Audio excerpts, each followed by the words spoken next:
ഇന്ന് നമ്മൾ ഉണ്ടാക്കാൻ പോകുന്നത് കണവത്തോരനാണ്. കൂന്തൾ എന്നും പറയും. എല്ലാവരും ഇതൊന്ന് ഉണ്ടാക്കാൻ നോക്കണം. നമുക്ക് ഒന്ന് ഉണ്ടാക്കി നോക്കാം.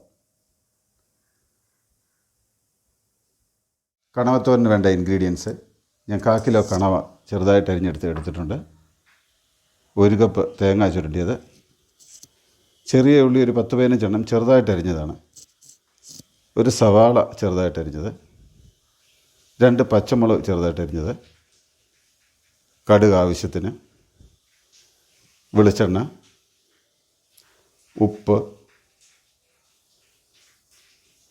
1 ടീസ്പൂൺ മഞ്ഞൾപ്പൊടി, 1/2 ടീസ്പൂൺ മുളക് പൊടി, 1/2 ടീസ്പൂൺ ഗരം മസാല, 1/2 ടീസ്പൂൺ കുരുമുളക് പൊടി, ഒരു 5-6 ചെറിയ വെളുത്തുള്ളിയാണ്, 5-6 എണ്ണം ഉണ്ട്, ഏകദേശം 1 ടീസ്പൂൺ വേണം, ചെറുതായിട്ട് അരിഞ്ഞെടുത്താണ്.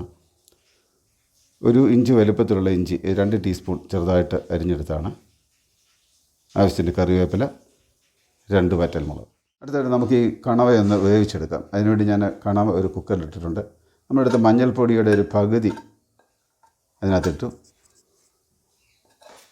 അതുപോലെ കുറച്ച് ഉപ്പും ഇട്ടിട്ട് ഒരല്പം വെള്ളം ഒഴിക്കുക. ഒരുപാട് വെള്ളം ഒഴിക്കേണ്ട, ഒരല്പം വെള്ളം ഒഴിച്ച് നമുക്കൊന്ന് 2-3 വിസിലടിക്കുന്ന വരെ ഒന്ന് വേവിക്കുക. ഒരു 3 വിസിൽ നമുക്ക് അടിച്ചെടുക്കാം.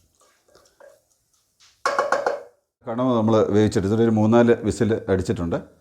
ഏകദേശം വെന്തിട്ടുണ്ട്. അടുത്തായിട്ട് ഞാൻ മിക്സിയിലിട്ട് നമ്മുടെ തേങ്ങയും മഞ്ഞൾപ്പൊടിയും കൂടി ജസ്റ്റ് ഒന്ന് ക്രഷ് ചെയ്തെടുത്തിട്ടുണ്ട്. അടുത്തായിട്ട് ഞാനൊരു പാൻ അടുപ്പ് വെച്ച് സ്റ്റൗ കത്തിച്ചു. പാൻ ചൂടായി വന്നു. ഞാനൊരു 2 ടേബിൾ സ്പൂൺ വെളിച്ചെണ്ണയാണ് നമ്മൾ ഉപയോഗിക്കുന്നത്. വെളിച്ചെണ്ണ 2 ടേബിൾ സ്പൂൺ ഒഴിച്ചിട്ടുണ്ട്. അത് എണ്ണയൊന്ന് ചൂടായി വരുമ്പോഴത്തേക്ക് നമുക്ക് കടുക് ഇട്ട് പൊട്ടിച്ചെടുക്കാം.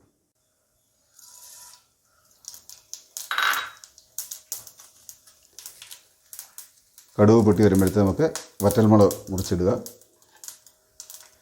അതിലേക്ക് അരിഞ്ഞു വെച്ചിരിക്കുന്ന വെളുത്തുള്ളി, ഇഞ്ചി, പച്ചമുളക് നമുക്കൊന്നിട്ടൊന്ന് ഇളക്കിയെടുക്കാം. ഇതിൻ്റെ ഒരു പച്ചമണം മാറുന്നത് വരെ നമുക്കൊന്ന് ഇളക്കാം.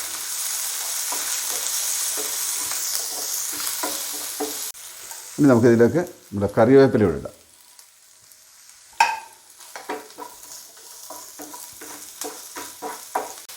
നമ്മുടെ ഇഞ്ചിയും വെളുത്തുള്ളിയും ഒന്ന് പച്ചമണം മാറി ഒന്ന് മൂത്ത് വന്നിട്ടുണ്ട്. അതിലേക്ക് അരിഞ്ഞു വെച്ചിരിക്കുന്ന നമ്മുടെ സവാളയും കൊച്ചുള്ളിയും കൂടി ഇടാം.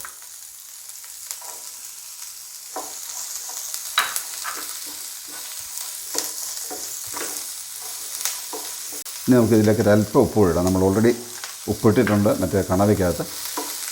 ഇനി നമുക്കിതിലൂടെ ഈ ഉള്ളിക്കകത്തൂടെ ഒരു അല്പം ഉപ്പിട്ടുണ്ട്. അപ്പോൾ ഒന്ന് മൂത്ത് കിട്ടും. നമ്മുടെ ഉള്ളി ഒന്ന് വഴന്ന് വന്നിട്ടുണ്ട്. നമ്മൾ അധികം ഉള്ളി ഒന്ന് മൂത്ത് പോകണ്ട, ഒന്ന് വഴന്ന് വന്നാൽ മതി. ഒരു ചെറിയ ബ്രൗൺ കളർ വരുന്നിടം വരെ നമുക്ക് ഇളക്കാം. അത് കഴിഞ്ഞിട്ട് നമുക്ക് ആ മുളക് പൊടി കൂടി ഇട്ടൊന്ന് ഇളക്കിയെടുക്കാം. കാരണം മുളക് പൊടിയുടെ ഒരു പച്ചമണം കൂടെ ഒന്ന് മാറി.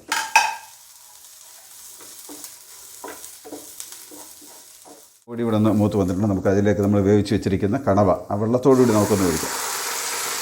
ഈ വെള്ളം നമുക്ക് ഇതിനകത്ത് വറ്റിച്ചെടുക്കാം. പിന്നെ നമുക്കൊരു അല്പനേരം ഒന്ന് അടച്ചു വെച്ച് ഒന്നുകൂടെ ഒന്ന് വെന്തിട്ട് നമുക്ക് ഈ വെള്ളം വറ്റിച്ചെടുക്കാം.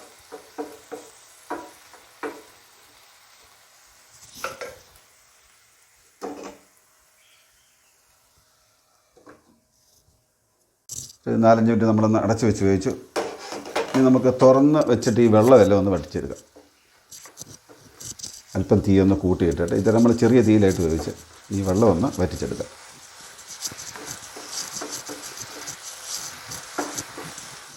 വെള്ളമൊക്കെ വറ്റി വന്നിട്ടുണ്ടെങ്കിൽ നമുക്ക് ചതച്ച് വെച്ചിരിക്കുന്ന തേങ്ങ ഇട്ടൊന്ന് നല്ലോണം ഒന്ന് ഇളക്കി കൊടുക്കാം.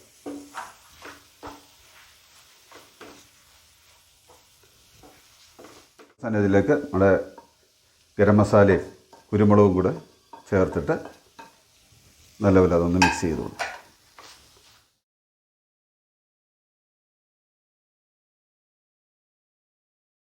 നമ്മുടെ കണവത്തോരൻ നല്ലവണ്ണം വെള്ളം വറ്റി ഒരു ശകലം വെള്ളമില്ലാതെ കിട്ടിയാൽ ഏറ്റവും നല്ലതാണ് തോരന്. വെള്ളമെല്ലാം വറ്റിച്ചെടുത്തിട്ടുണ്ട്. ഇനി നമുക്ക് ഇത് വാങ്ങുന്നതിന് മുമ്പ് ഒരല്പം നമുക്ക് വെളിച്ചെണ്ണ ഒന്ന് തൂകി ഇളക്കിയെടുക്കും. ഒരല്പം 1 ടീസ്പൂൺ വെളിച്ചെണ്ണ ഒന്ന് തൂകി ഒരല്പം കറിവേപ്പിലൂടെ മണ്ടയ്ക്ക് ഇട്ടിട്ട് നമുക്ക് ഒന്ന് ഇളക്കിയെടുക്കാം. നമ്മുടെ കണവത്തോരൻ റെഡി ആയിട്ടുണ്ട്. എല്ലാവരും ഇതുണ്ടാക്കി നോക്കണം. അതുപോലെ ഞങ്ങളുടെ ഈ ചാനൽ ആദ്യം കാണുന്നവർ സബ്സ്ക്രൈബ് ചെയ്യുക, ലൈക്ക് ചെയ്യുക, ഷെയർ ചെയ്യുക. ഒരു സെർവിങ് പാത്രത്തിലേക്ക് മാറ്റാം. അങ്ങനെ നമ്മുടെ അടിപൊളിയായിട്ടുള്ള നല്ല ടേസ്റ്റി ആയിട്ടുള്ള നല്ല മണമുണ്ട്. വെളിച്ചെണ്ണയുടെയൊക്കെ മസാലയുടെയൊക്കെ നല്ല മണമുണ്ട്. അടിപൊളിയായിട്ടുള്ള നമ്മുടെ കണവത്തോരൻ റെഡി ആയിട്ടുണ്ട്.